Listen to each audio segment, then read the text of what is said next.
오늘은 좀 제가 설교를 못해도 될 것 같아요. 왜냐하면 우리 찬양팀이 너무 은혜롭게 찬양해 주시고 우리 장로님이 참 그 기도, 대표 기도에 참 은혜를 많이 받았어요. 그리고 우리 성가대가 하나님의 감사하는 찬양을 이렇게 은혜 가운데 드렸기 때문에 우리 감사로 한번 박수하겠습니다.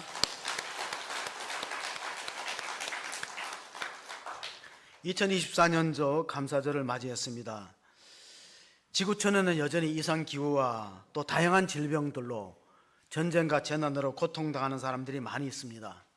삼성그룹의 창업자였던 이병철 회장께서 87년도 타계하기 전에 천주교 사제한테 신학적인 질문을 보낸 적이 있습니다. 여러분 잘 몇 번 얘기 들었겠지만 자신이 죽기 전에 여러 가지 궁금한 거에 대한 질문서를 4페이지에 무려 4페이지에 달했는데 우리 한 페이지를 한번 보실까요? 한 페이지 보면 거기 보면 이제 5번에 보면은 하나님이 선하신 하나님이 왜 인간을 사랑한다는데 우리 삶에는 이렇게 고통과 불행이 계속되는가? 이게 5번의 질문이죠. 여러분 보이십니까? 네, 눈이 좋으시네요. 네, 저는 안 보여요. 그리고 6번째 질문은 하나님이 왜 악인들을 이 땅에 만들었을까? 예를 들면 스탈린이라든가 히틀러 같은 악인들. 그리고 7번째 질문은 예수님이 우리 죄를 위해 십자가에 죽으셨다는데 죄가 무엇인가? 그런데 하나님이 왜 우리로 하여금 죄를 짓게 내버려 두었는가? 그런 질문들. 그리고 8번째 질문은 성경은 하나님 말씀이라고 하는데 그게 사실 불변하는 변치 않는 하나님 말씀이라는 걸 뭐로 입증할 수 있는가? 우리가 한 페이지만 읽었어요. 무려 넉 장을 천주교 신학자한테 질문하는 겁니다. 뒤에 보면은 사람이 죽으면 심판이 있느냐, 천국과 지옥이 있느냐 이런 질문도 있고 지구의 종말은 언제 올 것이냐, 역사의 미래에 대해서 많은 것들을 물어봅니다. 이 질문에 대해서 많은 학자들이, 신학자들이나 또 개신교 목회자들이 답을 쓰는 책들이 많았어요. 책들을 많이 썼어요. 예를 들면 우리가 이런 질문에 대해서는 칼빈의 기독교 강요, 그가 20대의 기독교 강요를 통해서 만약에 하나님께서 우리를 선하게 창조해서 이 땅에 악과 고통이 없다면 과연 사람들이 하나님을 찾았을까? 하나님을 만나려고 하거나 그 하나님께 의지하려고 했을까?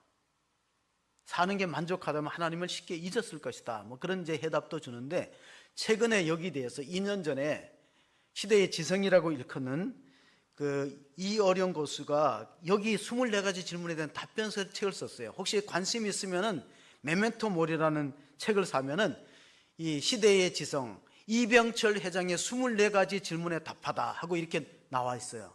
그러니까 이게 가장 최근의 답변이에요. 2년 전에. 두 사람의 공통점은 암 환자라는 거예요.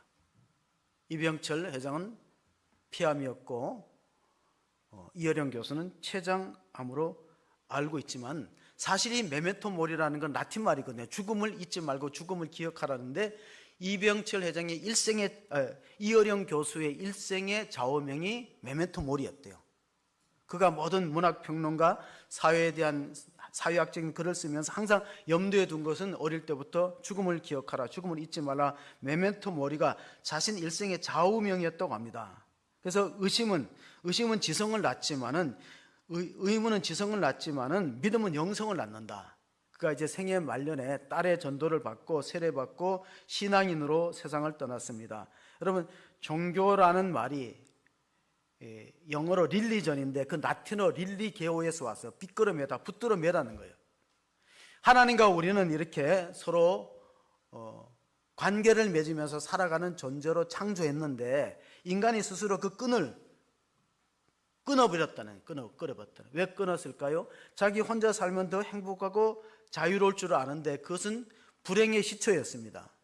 왜냐하면 우리가 피조물의 자리에서 뛰어넘어서 조물주의 자리로 넘보는 것이 그게 사탄의 기원이 된 것이고 원죄의 뿌리가 된 겁니다. 이사야서를 한번 읽어보시면은 이사야서 14장 12절부터 보시면은 너 아침의 아들 계명성이여 어찌 그리 하늘에서 떨어졌는고, 너 열국을 엎은 자여 어찌 그리 땅에 찍혔는고, 내가 내 마음에 이르기를 내가 하늘에 올라 하나님의 뭇별 위에 내 자리를 높이리라. 내가 북극 지폐 산 위에 앉으리라. 가장 높은 구름에 올라가 지극히 높은 자와 같아지리라 하는도다. 이게 아침의 아들 계명성이 루시퍼고 천사장이라는 지위를 버리고 하나님과 동등됨을 취하려고 반기를 들었다가 지상에 쫓아와서 쫓겨와서 누구를 유혹합니까? 에덴 동산에 아담과 하와를 미혹하잖아요.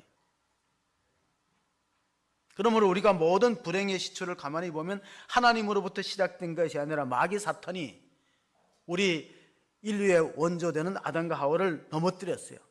교만한 마음을 부추겨서 넘어뜨려 갖고 모든 악이 파생되었다. 그렇게 보는 것이 성경적 답입니다. 그래서 오늘 감사절인데 감사를 못하는 이유는 두 가지입니다.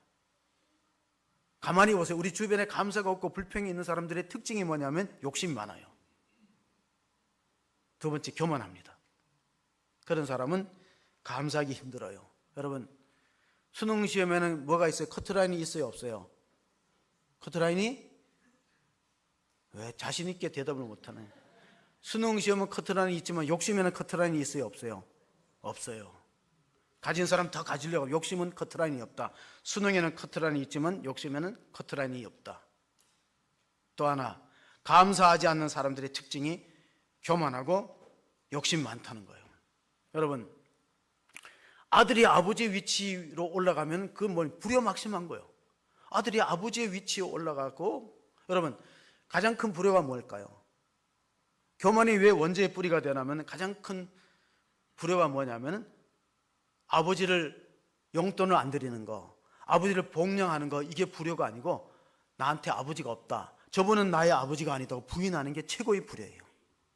피조물은 우리가 창조주를 거부하고 부인해요. 이건 마치 토기장의 비유에, 예레미야서 18장의 토기장의 비유에 보면은 지음받은 물건이 지은 자에게 항변하고 따지는 것과 같아요. 왜 나를 이렇게 만들었어? 여러분, 가끔 그런 자녀 있죠. 나 이렇게 고생시키려면 왜 이런 나를 낳았어? 그거 불효한 겁니다. 그 질그릇이 만약에 여기 물컵이 있다면, 물을 먹고 싶었거든요. 나한테 왜 이렇게 찬물을 담았어?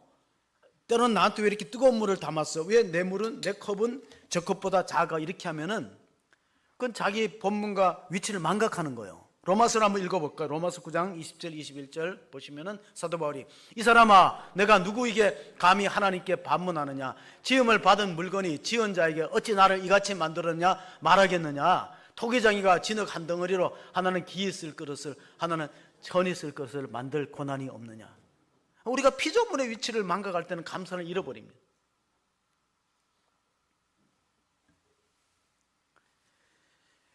암 선고를 받게 되면요, 공기의 맛이 달라진다고 하는데 공감하지요?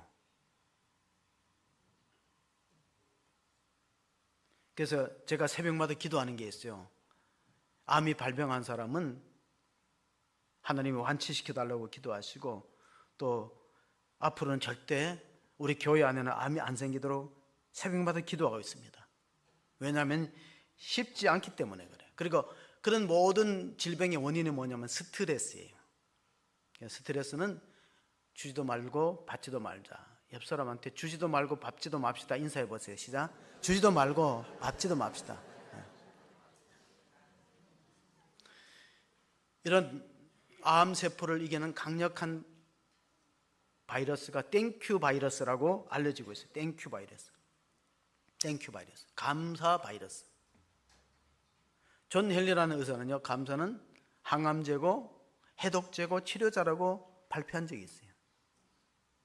2009년도 한글날 10월 9일이 한글날이죠. 10월 9일 2009년도에 MBC에서 말의 힘이라는 특집이 있는데, 요즘에는 다 이게 그 영상들이 다 이렇게 자료가 남아 있더라고. 관심 있는 분 한번 찾아보세요. 아나운서실에서 여성 아나운서들한테 갓 지은 밥을 다 한 그릇씩 유리컵에 담아서 나누어 줬어요. 그리고 집에 가져가서 해보라고. 감사합니다, 사랑합니다, 고맙습니다. 이쪽에 여자 아나운서는 집에 가서 그렇게 말하고, 이쪽 아나운서들은 미워, 짜증나, 보기 싫어 이렇게 말하래요. 한 달 후에 수고해 갔는데 열어보니까 완전히 달라요. 감사합니다, 사랑합니다, 고맙습니다는 쪽의 아나운서들이 말한, 여자 아나운서들이 말한 밥은요, 누룩처럼 냄새도 좋고 노란색이 됐어요. 그러니까 발효됐다는 거예요. 근데 미워합니다, 짜증난다는 것은 썩어서, 시꺼멓게 썩어서 악취가 나고 부패했어요. 말이 이처럼 밥도 말을 알아듣는데 사람이 말귀를 못 알아들으면 어떻게 되겠어요? 잠언서 18장 21절 한번 읽어보시겠습니다. 죽고 사는 것이 혀의 힘에 달렸나니 혀를 쓰기 좋아하는 자는 혀의 열매를 먹으리라. 살고 죽는 게 말에 달려있어요. 우리 말 함부로 합니다. 언어가 오염되고 타락했어요. 그럼 아이들이 쓰는 언어가 오염되고 타락했다는 건 정신세계가 그렇게 됐다는 것을 입증하는 거예요. 오늘 장로님이 감사 공동체가 되게 했다는 말에 상당히 제가 공감하면서 실제 예화를 하나 소개하면요, 워너 솔맨이라는 사람이 미국 유명한 화가예요. 그 아내는 또 가수예요. 그런데 결혼하자마자 불행이 찾아왔어요. 뭐냐면은 몸이 안 좋아서 병원에 가니까 병원의 의사가 그한테 임파선 결핵이라는 진단을 내리면서, 임파선 결핵이 그 당시에 상당히 치료하고 그러니까 한 3개월 살겠다고 선고합니다. 집에 와서 크게 낙심하는데 밤에 잠이 안 오는 거예요. 이 워너 솔맨이라는 화가가 왜 잠이 안 오냐면은 아내가 임신 중이거든요. 그럼 내가 잘못되면은 아이가 유복자가 되잖아. 그래서 밤에 잠이 안 오는데 아내가 믿음이 좋았어요. 여보, 그걸 부정적으로 왜 받아들였냐? 우리가 하루를 1년처럼 값지게 쓰면 되지 않느냐? 하루를 살아가는데 하루의 가치를 1년처럼. 저는 여러분 무엇에 감사했습니까? 저는 노란 은혜 잎을 밟으면서 감사해서 하나님 이렇게 노란 은혜 잎을 볼 수 있고 밟을 수 있으니 감사합니다. 여러분 붉은 단풍을 보고 노란 잎을 볼 수 있는 것만도 감사의 조건이 될 수 있기를 바랍니다. 건강하지 못하고 못 보는 사람도 있잖아요.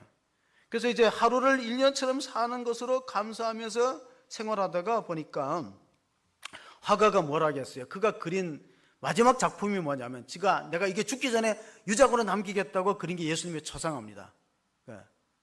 헤드 오브 지저스라는 유명한 그 초상화 한번 보실까요? 초상화를 여러 화가가 그렸는데 워너 솔맨의 그림이 가장 많이 알려졌어요. 예수님의 초상화. 약간 측면에서 그린 이게 워너 솔맨이 내가 죽기 전에 그림을 그려야 되겠다고 남긴 그림이 예수님의 초상화예요. 그런데 죽었을까요? 죽었으면 제가 예화를 안 들죠. 그러고 나서 찾아가서 존 헨리한테 검사를 맡으니까 임파선 결핵이 사라졌다는 거예요. 석 달 동안 감사하는 생활을 했더니, 그래서 무슨 약을 썼나 그러니까 아내가 처방해 주는 감사약을 썼다. 그래서 존 헨리가 탁 무릎을 치면서 맞아요. 감사는 항암제고 해독제고 치료제입니다. 최고의 약을 쓴 것입니다 하고 칭찬해 줬습니다. 여러분, 사람은 이상하게 육신만 갖고 있지 않아요. 정신세계 갖고 영이 있어요. 그러면 연결된 거예요. 몸은 병들었지만 정신이 건전하고 영적으로 살아있으면 이게 육체를 고치는 데 힘이 되는 거예요. 근데 이게 같이 병들어 보세요. 그러면 이건 점점 더 우리를 고통으로 빠뜨리기 때문에 땡큐 바이러스 얼마나 중요한가. 오늘 읽었던 하박서 1장을 한번 읽어보겠습니다. 1장, 선지자 하박국이 무시로 받은 경고라. 여호와여, 내가 부르짖어도 주께서 듣지 아니하시나 어느 때까지니까 내가 강포로 말미암아 외쳐도 주께서 구원하지 아니하시나이다. 하박국은 남유다에서 예언 활동을 했던 예언자인데, 이름의 뜻은 끼어앉는 자, 포옹하다는 뜻이 있어요. 끼어앉는 자, 포옹하다는 뜻이 있어요. 왜냐하면 고통스러운 현실을 받아들이고 껴안고 씨름했다가 하나님께 질문합니다. 이렇게 질문합니다. 13절에 보면은 하나님이 공의롭고 정의로우시다면은 왜 우리나라에 이런 불행이 닥쳤습니까? 주께서는 눈이 정결하심으로 악을 참아 보지 못하시며 폐역을 참아 보지 못하시거늘 어찌하여 거짓된 자들을 방관하시며 악인이 자기보다 의로운 사람을 삼키는데도 잠잠하시나이까?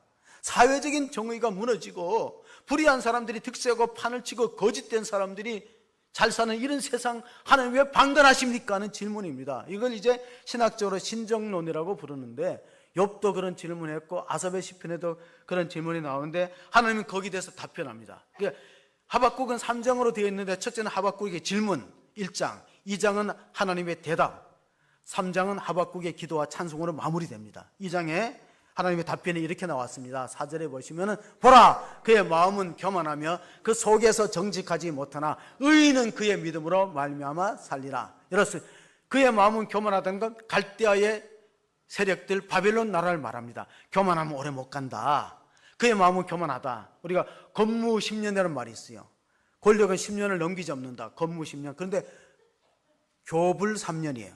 교만한 사람은 3년을 못 넘겨요.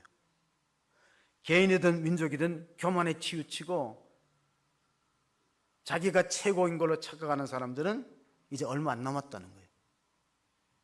의인은 믿음으로 말미암아 살리라. 이 말씀은 로마서 1장 17절에 와서는 마틴 루터가 종교개혁을 일으키는 그런 원동력을 주는, 모티브를 주는 생명의 말씀이었습니다. 그래서 우리가 로마서에 의인은 믿음으로 말미암아 살리라고 로마서에 있는 걸로 아는데 실제로는 하박국서 2장 4절에 하나님께서 역사적인 부조리와 악에서도 결국 믿음의 사람들은 하나님을 의지하고 살아야지 세상 사람 따라가면 안 된다.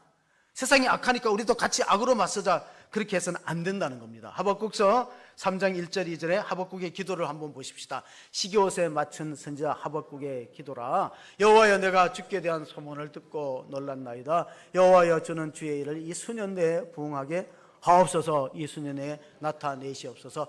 진노 중에라도 공의를 잊지 마옵소서. 하나님은 어떤 분이냐면 진노 중에도 공의를 잊지 않는다는 것은 자식을 때려도 그 심중이 아파하고 마음이 괴로워하면서 사랑을 절대로 놓지 않는 것이 아버지의 마음이에요. 진노. 이스라엘 백성들이 지금 이방 나라한테 짓밟히게 생겨서 바벨론 나라한테. 그래서 하박국이 따지잖아요. 하나님 어찌하여서 악한 무리들이 우리나라 선민을, 하나님이 택한 백성을 침략하려고 하는데 방관하십니까? 할 때 하나님이 아니다. 진노 중이라도 내가 너희를 잊지 않고 반드시 회복시켜 주시겠다는 약속이 우리가 하나님의 답변인 걸 알고 호세아서 6장 1절 2절을 한번 읽어보겠습니다. 오라 우리가 여호와께로 돌아가자. 여호와께서 우리를 찢으셨으나 도로 낫게 하실 것이요 찢으셨으나 싸매어 주실 것이요 여호와께서 이틀 후에 우리를 살리시며 셋째 날에 우리를 일으키시리니 우리가 그의 앞에 살리라. 저도 7월 달에 사고 나서 한 몇 주간 병상에서 이 말씀을 계속 묵상해요. 하나님 나를 쳤구나, 나를 치셨으나 3일 만에 다시 하는 부활의 능력을 의지하자. 이 말씀을 묵상하면서 그 이혜령 교수가 성경을 탐독하고 내린 결론이 뭐냐면 성경에는 수많은 기적이 있지만은 진짜 기적이 하나 있다는 거예요. 우리가 소경이 눈을 뜨고 앉은 병이 일어나고 죽은 나사렛과 살고 그랬지만 성경의 수많은 기적 중에 기적이라고 불릴 수 있는 유일한 것이 있다면 예수님의 부활이라 그랬어요. 마태복음 12장 39절 40절 말씀을 보시면요, 예수께서 대답을 이랬을 때 악하고 음란한 세대가 표적을 구하나 선지자 요나의 표적밖에 보일 표적이 없느니라. 요나가 밤낮 사흘 동안 큰 물고기 뱃속에 있었던 것 같이 인자도 밤낮 사흘 동안 땅속에 있으리라. 예수님 자신이 십자가에 죽으시고 3일 만에 부활할 것을 암시하는 비유입니다. 요나의 사건을 빌려갖고 내가 3일 만에 무덤을 열고 다시 나오겠다. 그게 왜 최대의 기적이냐면요, 나사로는 나흘 만에 다시 살았지만 또 죽었잖아. 조금 생명이 더 길어서 연장되는 것에 끝난다면 무슨 의미가 있겠어요? 영생과 부활을 우리가 참여하지 않는다면 아무 의미가 없기 때문에 하박국서 2장 14절에 보면 이런 말씀이 있습니다. 물이 바다를 덮은 같이 여호와의 영광을 인정하는 것이 세상에 가득함이니라. 이는 한 번만 하셔도 돼요. 자꾸 하면 뭐가 돼요? 설교가 길어질까 봐. 우리 사모가 나보고 오늘은 찬양대회가 있으니 절대 길게 하지 말라고. 아이고 참. 오늘 감사절이니까 산마다 불이 탄다 그거 부르려니 그거 부르지 말아요. 그 길고 말이야 지루하니 부르지 말으라고. 서방대원들이 그 노래 싫어해요. 산마다 불이 탄다 고운 단풍에. 서방대원만 싫어하는 줄 알았더니 집사람도 그 노래 싫어한다고. 우리가 불러야 될 찬양이 뭐냐? 하박국서 3장 17절 18절입니다 같이 한번 보시겠습니다. 비록 무화과나무가 무성하지 못하며 포도나무에 열매가 없으며 감람나무에 소출이 없으며 밭에 먹을 것이 없으며 우리의 양이 없으며 외양간에 소가 없을지라도 나는 여호와로 말미암아 즐거워하며 나의 구원의 하나님으로 말미암아 기뻐하리로다. 자, 하박국의 기도를 들어보면은 이스라엘 상황이 안 좋아요. 경제가 엉망이라는 겁니다.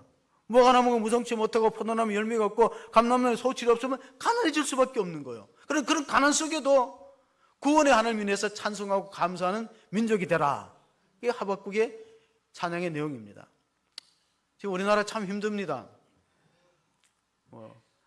여러분 다 뉴스를 보시면 알겠지만 우리 정치하는 분들은 정쟁을 일삼고 민생은 외면되고 안보는 불안합니다. 자, 47대 트럼프가 대통령이 되면서 당장 우리한테 다가오는 압박이 뭡니까? 관세의 장벽이 높아요. 또 하나는 뭐냐? 환율이 1,400원 넘어섰더라고요. 그리고 트럼프가 공공연히 하는 말이 대한민국은 달러 머신이란 말이에요. 대한민국이 달러 머신이란 대한민국 돈 많다는 거예요. 방위비 올려도 된다. 대한민국 돈 많이 달러 우리나라를 보고 달러 머신이라고. 며칠 얼마 어저께인가 시진핑을 만났어요. 트럼프가 시진핑은. 뉴스 보셨나요? 시진핑에게 북한이 러시아에게 더 이상 파병하지 못하도록 영향력을 행사하라고 했어요. 그건 좀 긍정적인 면이야. 근데 문제는 김정은이가 들을지 말지는 모르겠어요. 시진핑과 압력을 행사하면은 이런 상황 속에서도 최근에 뉴스를 통해서 최근 뉴스입니다. 한국의 1인당 GNP가요, 작년에 이어서 2년간 일본을 추월했어요. 우리가 GDP, 국민총생, 우리나라는 37,000달러예요. GDP가. 그 일본은 뭡니까? 일본은 33,000달러예요. 작년 이어서 2년간 연속으로 우리가 일본을 능가했죠. 70년대는 우리가 일본의 2분의 1밖에 안 됐어요. 그리고 앞으로 이제 IMF가 세계 경제 전망 보고서에서 3년 후에는 한국은 4만 달러를 넘어서지만은 일본은 결국 3만 달러 중반에 머물 거라고 예견했어요. 그러니까 우리나라 대단한 나라인 것은 분명합니다. 어떻게 이렇게 대단한 나라가 되었을까? 국가는 실패하는가? 로빈슨이라는 노벨 경제학사 경제학 받은 분이 이런 말을 했어요. 한국은 시장 경제와 민주주의, 포용적 정치제도를 도입했고 북한은 착취적인 구조를 가지고 독재를 선택했다. 결과가 이렇게 달라졌는데 가장 극명한 차이가 뭐냐? 인공사진을 찍어보면은 위성사진을 보면은 북한은 저녁이 되면 깜깜한 나라예요. 남한은 불의 성이에요. 우리나라는 금요일을 뭐라 그러죠? 그 불금이 무슨 뜻이에요? 왜 불이 타요? 뭐 땜새? 우리 전기를 막 쓰는 거예요. 북한은 전기 못 써요. 제가 새벽에 이런 설교를 했어요. 외신 기자가 북한에 들어갔다가 남한에 들어갔다가 다 취재하고 돌아와서 남북한의 결정적인 차이가 뭐냐 그랬을 때 남한과 북한의 이 심각한 순간에는 저를 한번 쳐다보셔야 돼요.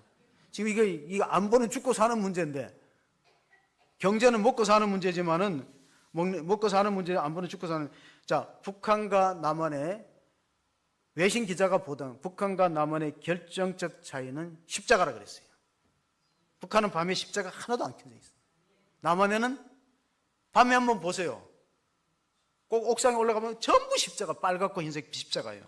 그게 남한과 북한의 결정적 차이다. 우리는 140년, 내년이 선교의 140주년이에요. 해외 선교사들이 이 땅에 와서 많이 정말 하늘에 썩는 미랄이 되어서 자신과 자기 가족들을 희생시켜가면서 복음을 전했어요. 오기 제자반이 양화진 순교자 모에 가서 그 현장을 보면서 제가 가슴 아팠던 것은 선교사와 선교사 부인이 죽는 건 사명으로 그렇다 쳐요. 그 아이들이 와서 풍토병으로 죽었어요. 발진 티부스에 죽고 콜레라에 죽고 장티부스에 죽고 다 죽었어요. 영양도 변변치 못하고 음식도 안 먹고 언어도 문화도 다른 곳에서 그렇게 죽어가면서 이 나라가 근대화되고 학교가 세워지고 병원이 세워졌다는 사실을 안다면은 성경이 우리에게 중요하게 가르치는 것 중에 하나가 뭐냐면 감사를 잃은 민족과 개인은 미래가 없다는 거예요. 감사를 잃어버리면은 개인도 민족도 미래가 없어요. 시편 한번 보실까요? 호세아서 13장 6절 7절을 한번 읽어볼까요? 호세아서 13장 6절 7절 그들이 먹어준 대로 배가 불렀고 배가 부르니 그들의 마음이 교만하여 이로 말미암아 나를 잊었느니라. 그러므로 내가 그들에게 사자 같고 길가에서 기다리는 표범 같으니라. 왜 외세를 들어서 그 민족을 침략해서 전쟁의 비참한 양상을 만들어내는가? 감사를 잊었어요. 등 따시고 배부르니까 하나님 거역하고 자기가 잘나서 잘 먹고 잘 사는 줄 착각하는 그런 민족은 하나님께서 표범과 사자를 들어서 막강한 외세의 군사력을 가지고 침략을 해서 다시 한번 고통의 세월을 보내게 한다는 경고를 우리가 잊지 마시고 시편 50편 22절 23절 한번 읽어보겠습니다. 하나님을 잊어버린 너희여 이제 이를 생각하라. 그렇지 아니하면 내가 너희를 찢으리라. 건질 자가 없으리라. 감사로 제사를 드리는 자가 나를 영화롭게 하나니 그 행위를 옳게 하는 자에게 내가 하나님의 구원을 보이리라. 여러분, 감사를 잊은 민족에게는 희망이 없지만은 감사로 예배드리는 사람은 하나님을 영화롭게 하고 구원의 판결에 서게 된다는 사실을 믿으시기 바랍니다. 오늘 찬양팀이 그렇게 찬양했잖아요. 감사로 제사를 드리는 자가 나를 영화롭게 한다고. 그러므로 우리가 예배당에 들어올 때 어떤 마음으로 들어야 돼요? 감사함으로 그 문에 들어서고 찬송함으로 그 궁정에 들어간 은혜가 있기를 바랍니다. 감사하는 마음으로 예배당에 들어와야지. 불평하고 걱정하는 마음으로 예배당에 들어오면 되겠습니까? 그래서 감사를 세 종류로 나눈다면은 1차원적인 감사는요, 비록 1차원적인 감사는 만약에 if 하나님이 만약에 우리 아이가 대학에 학교 가면은 내 병이 나오면은 그러면 그때 감사하겠다는 것은 if의 1차원적 감사예요. 두 번째 감사, 2차원적인 감사는 좀 영어를 써서 그렇지만은 because of란다. 뭐뭐 때문에 하는 감사예요. 하나님이 우리 산업에 복을 줬기 때문에 우리 자녀들을 잘되게 해줬기 때문에 감사가 2차원적인 감사한다면 가장 높은 수준의 감사가 오늘 하박국 비록 무화과나무가 무성치 못하고 포도나무에 열매가 없고 감람나무에 소출이 없고 우리의 양이 없고 외양간에 송아지가 없을지라도 없음에도 불구하고 감사하는 차원 높은 감사가 있기를 바랍니다. 그게 3차원의 감사예요. 그럼에도 불구하고 그런 사람 하나님께서 기억하신다는 거예요. 그런 사람 하나님 기억하시고 붙잡아 주시겠다고 약속합니다. 누가복음 17장에 보면요 10명의 나병 환자 한센 씨가 다 고침받았는데 고침받은 후에 와서 감사한 사람은 한 명밖에 없어요. 그게 사마리아 사람이에요. 사마리아 사람은 하나님을 잘 안 믿는 사람인데도 감사하는데 말은요 이 말은 오늘날로 말하면 불신자도 그 정도 은혜 받으면 감사하는데 신앙인이라는 사람은 감사가 없어요. 인색하고 욕심이 가득 차니까 감사를 빼앗긴 겁니다. 칼 힐티라는 행복론을 쓴 사상가는 철학자는 이렇게 말했어요. 감사는 발전기다. 감사가 왜 발전기가 가냐? 감사는 발전기다. 감사하는 사람은 발전하게 돼 있고 감사하는 사람은 젊어지고 감사하는 사람의 기쁨이 있다. 그래서 제가 만들었어요. 줄여갖고 뭐라고? 발전기. 감사하는 사람은 발전하고 감사하는 사람은 젊어져요.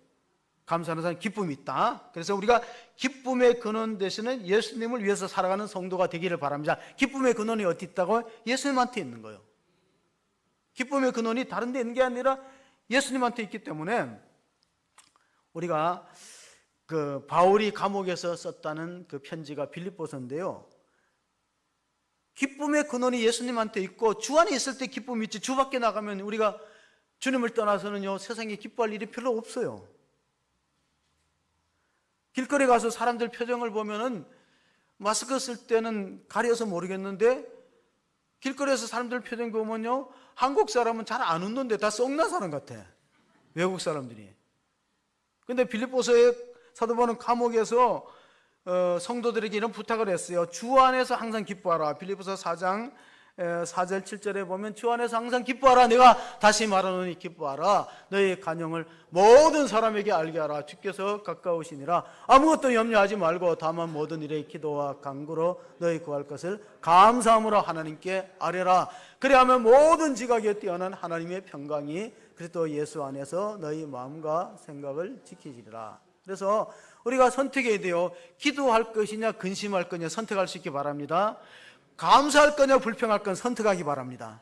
그건 선택이에요. 그래서 감사라는 영어에서 생큐에서 가만히 보면 싱크에서 유래됐다니. 싱크. 생각해 보면 헬라어에서는 이 감사를 유카리스트라 그러는데 유카리스트의 어원이 카리스 은혜입니다. 은혜를 알면 감사할 수 있어요. 은혜를 망각하면 감사를 잃어버리죠. 그러니까 그 감사라는 단어 속에는 은혜가 포함되어 있다는, 유카리스타에는 카리스라는 은혜가 들어있어요. 그리고 영어를 보면 생각하면은 감사할 것이 있기 때문에 감사는 참기름처럼 짜내야 돼. 생각을 짜내면 감사할 게 있는 것을 우리가 발견하게 됩니다. 어느 교회 집사님이 신앙이 아주 좋은 이분이과 의사가 있어요. 이분이과 의사가 굉장히 신앙이 좋으니까 이제 목사님들이 찾아가서 치료를 받아요. 근데 이제 어느 날은 이제 환자 2명이 왔는데 다 목사님들이 왔기 때문에 그 성대가 이제 많이 써서 결절되고 이러니까 그 집사님 이분이과 의사가 처방을 내립니다. 목사님 이거 약 드시고 그리고 설교를 좀 톤을 낮춰서 소리 지르지 마시고 찬송가도 낮은 음으로 해서 약을 줬어요. 그리고 그 다음에 또 목사님이 오니까 그 의사 선생님이 목사님 설교를 확 줄이세요.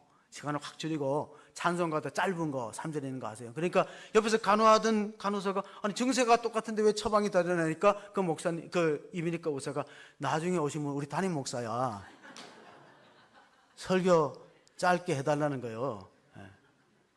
인터넷에 도는 그 이야기 가운데 목회자 죽이는 비결, 비법 이렇게 3가지 소개됐어요. 목회자 죽이는 비법 첫째, 목사님이 설교할 때 눈을 똑바로 뜨고 아멘 아멘 하고 그렇게 반응하면은 목사님이 자기가 설교를 잘하는 줄 알고 막 너무 좋아서 기뻐서 죽을 수 있다 하는 거예요. 너무 자기가 설교를 너무 잘해서 이 성도가 은혜 받는 줄 알고 착각하고 좋아 죽을 수 있다는 거예요. 두 번째로는 목사님이 하는 일에 모두 지도자가 되고 격려자가 되고 목사님 하는 것은 다 옳습니다 하고 그 편이 되어지면 목사님이 죽을 둥 살 둥 모르게 일하다가 가로로 죽는데요. 편을 들어줬기 때문에. 세 번째는 뭐냐? 목회자를 죽이는 비법. 세 번째는 우리가 정말 우리가 그 하나님 하시는 일 있잖아요. 하나님 하시는 그 모든 일에 대해서 우리가 감사하는 마음으로 하고 또 목사님이 하시는 것들이 옳다 이렇게 생각하다 보면은 이제 나중에는 어떻게 됩니까? 이제 하나님 앞에 우리가 내가 어떻게 서야 될 것이냐. 하나님이 과연 나를 어떻게 볼 것인가를 생각해 볼 때 우리는 인색하지 않고 하나님과 약속을 잘 지키는 그런 믿음이 된다면은 그럼 우리가 어떤 일이 있어도 주님을 위해서 살아갈 수 있는 그런 삶이 되기 때문에 시편 116편 12절 14절에 보면 이런 다윗의 시가 있습니다. 같이 한번 읽어보겠습니다. 내게 주신 모든 은혜를 내가 여호와께 무엇으로 여호와의 모든 백성. 여러분 다윗은 전천후 감사할 사람이 되었어요. 그런데 우리가 연말이 되면은 목사를 죽이는 3번째 비법을 소개해 드리겠습니다. 어떤 분이 찾아와 갖고 목사님 올 한 해도 열심히 일했지만 내년에도 직분을 맡기시면은 어느 것을 맡기든지 죽도록 충성하겠습니다. 이러면 목사님이 심장마비로 돌아가신대. 그 사람 없거든. 그 사람 별로 없어요. 근데 다윗은 보세요. 하나님이 내게 주신 모든 소원을 무엇으로 갚을까? 하나님의 은혜를 잊지 않으니까 하나님이 다윗을 위대하게 쓰는 거예요. 우리가 오늘 교동문을 읽었거든요. 하나님은 겸손한 사람은 붙들어 주시고 교만한 사람들은 땅에 없는다. 그래서 다윗의 시편 15편 4절을 보면요, 다윗은 하나님과 약속한 걸 잘 지키는 신실한 사람이었어요. 그의 눈은 망령된 자를 멸시하며 여호와를 두려워하는 자들을 전대하며 그의 마음에 서운한 것은 해로울지라도 변하지 아니하며 하나님의 언약을 잘 지키는데 우리가 TV에 뉴스에 보면은요 아니라고 부인하는 사람 자기가 한 말을 자기가 약속한 거 다 아니라 그래. 잊어먹었다네. 모른다 그래. 그럼 하나님이 과연 그 민족과 그런 사람 복 주시겠는가? 교회는 언약 공동체입니다. 구약의 중요한 건 약속을 잘 지키는 민족과 감사를 잃지 않는 민족을 복을 주신다는 것을 우리가 늘 기억하시면서 제가 참 감사한 거는 뭐냐면은 20년 넘도록 한 목사의 설교를 잘 들어주신 것만 해도 감사해요. 그 쉬운 일이 아니거든요. 20년 넘도록 한 목회자의 설교를 들어주는 건 얼마나 귀한 일입니까? 정말 칭찬받아 마땅할 것이고 제가 목회를 하면서 가장 힘든 상대가 뭐냐면 원불교 성도가 가장 힘들어요. 원불교 성도, 목회에 가장 힘들고 까다로운 대상은 원불교 성도. 원불교 성도가 뭐예요? 이 장로님이 원불교 출신이라는 뜻이 아니에요. 오해하지 마세요. 가장 힘든, 목회 힘든 상대는 원망불평 교만한 사람이에요. 원망불평 교만한 사람이 상당히 힘든. 100년을 살아보았다는 김영석 교수의 책을 보면요 사랑 있는 고생이 행복입니다 하는 그런 내용이 있어요. 여러분 누구 때문에 고생합니까? 가족들 때문에 또 교회 때문에 마음고생하지요. 사랑 있는 고생이 행복인 걸 믿으시기 바랍니다. 사랑 있는 고생이 있잖아요. 사랑이 없는 고생이 아니라. 그래서 오늘 마지막 절을 끝으로 읽겠습니다. 하박국서 3장 19절 끝으로 했습니다. 주 여호와는 나의 힘이시라. 나의 발을 사슴과 같게 하사 나를 나의 높은 곳으로 다니게 하시리로다. 이 노래는 지휘하는 사람을 위하여 내 수금에 맞춘 것이니라. 이렇게 해서 하박국서가 끝났어요. 하박국서가 종결되었습니다. 나의 발을 사슴과 같이 높은 곳을 다니게 한다는 약속이 있습니다. 이 민족을 모든 열방 가운데 뛰어난 민족, 제사장 민족으로 세우겠다는 축복의 언약입니다. 이솝 5화에 보면요 사슴이 하루는 호수에 비친 자기 얼굴을 보니까 사슴의 뿔이 이렇게 멋있잖아요. 그래 참 멋있는데 다리를 보니까 다리가 굽었어요. 무릎이 툭 튀어나오고 다리가 가늘어. 속으로 창조주를 원망했대. 하나님 좀 다리도 멋지게 각선미 있게 만들지 이렇게 만드냐. 그런 생각을 할 때 저기 사자 울음소리가 들려요. 사자가 아침 식사를 하려고 사슴을 잡아먹으러 오니까 걸음만 다 살려고 도망가는데 그 볼품없던 다리가 막 꽁충꽁충하면서 도망가는데 수풀에 동굴에 나무 동굴에 뿔이 걸려버린 거예요. 그런데 뿔이 이렇게 가지가 좌우로 나니까 아무리 잡아당겨도 뿔이 나무 수풀에서 빠져나오지 않아갖고 사자밥이 됐어요. 자기가 자랑스러운 것이 자기를 죽이는 거예요. 교만이 자기를 죽이는 거예요. 그러나 자기가 볼품했다고 하찮게 여겼던 건 자기 다리가 자기 생명을 살릴 수 있는 건데. 그래서 우리가 어떻게 신앙생활을 해야 됩니까? 어떤 분이 아내를 보면서 아내가 잠이 너무 많다고 불평했대요. 어느 정도 잠이 많으면 퇴근해서 배를 눌러도 나오질 않는 거예요. 그럼 나오면 어떻게 돼요? 부시시 하고 나오니까 짜증나니까 자꾸 먹고 잠만 자니까 뭐가 찐다고요? 여러분이 말했어요. 저는 말 안 했어요. 상처받을까 봐. 이 설교는 참 말이 중요해. 조심해야 돼. 잘못 말해버리면 상처를 받거든요. 은혜를 받는 게 아니라. 그런데 직장에 가니까 자기 동료가 한숨을 쉬는 거예요. 그럼 왜 뭐 걱정이냐니까 우리 아내가 밤에 잠이 안 와갖고 불면증인데 이제는 귀에서 소리가 나고 뭐 이상한 게 보이는데 이거 정신병원에 가야 된다네. 그럼 정신병원에 가면 치료비는 어떻게 하고 애들은 어디다 맡겠냐. 자기 집하고 비교해봤어요. 야, 그 자는 거 괜찮네. 그 와갖고 그 다음에 편지를 넣으면서 아내가 느끼는 시큰 자 푹 자. 생각을 어떻게 하느냐가 달려있어요. 생각이 감사를 낳는 것입니다. 그래서 우리가 끝으로 솔로몬이 썼다는 시편 127편 2절에 보면 하나님은 그 사랑하는 자에게 뭘 준다고? 잠을 주시는 거예요. 그래서 내가 가끔가다 이래요. 잠 안 자고 새벽기도 나오면 새벽기도 안 나오고 잠자라 그래요. 새벽기도 안 나오고 잠자야지. 몸이 튼튼해야지. 건강해야지. 아프지 말아야지.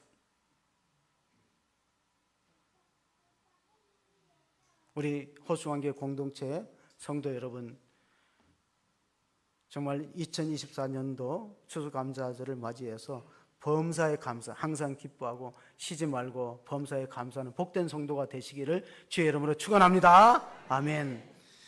하나님 아버지, 오늘 또 변함없이 예배 자리를 채운 성도들을 기억하여 주옵소서. 감사로 제사를 드리는 자가 나를 영원롭게 하느니 그의 행위를 옳게 하는 자에게 내가 하나님의 구원을 보리라고 약속해 주었습니다. 우리는 작은 일에 감사를 잊어버리고 큰 것을 주지 않는다고, 하나님 내 원대로 이루어지지 않는다고 낙심하고 불평하고 원망하고 다른 사람하고 비교하고 살았습니다. 하나님, 우리나라에 이렇게 사계절의 변화를 뚜렷하게 주시고 이제 추수와 결실의 계절을 맞이하게 하시니 감사합니다. 어려운 당할 때도 있지만 부활의 주님을 의지하면서 소망 가운데 신앙생활 잘 감당하는 성도로 축복하시고, 병중에 있지만 하나님 치유하시는 능력의 기적을 기대하면서 그런 감사를 발견하는 성도로 세워 주옵소서. 하나님 아버지, 물질적인 빈곤의 고통보다가 더 극심한 영적 빈곤이 있음을 우리가 기억하기를 원합니다. 하박국 선지자는 비록 무화과 나무가 무성치 못하고 포도나무에 열매가 없고 감람나무에 소출이 없을지라도, 우리의 양이 없고 외양간에 송아지가 없을지라도 나를 구원하시고 나를 죄와 사망에서 건지신 하나님을 인하여 찬양하는 구원의 은총을 잊지 않는 복된 성도가 다 되게 하여 주옵소서. 우리 구주 예수 그리스도 이름으로 기도합나이다. 아멘.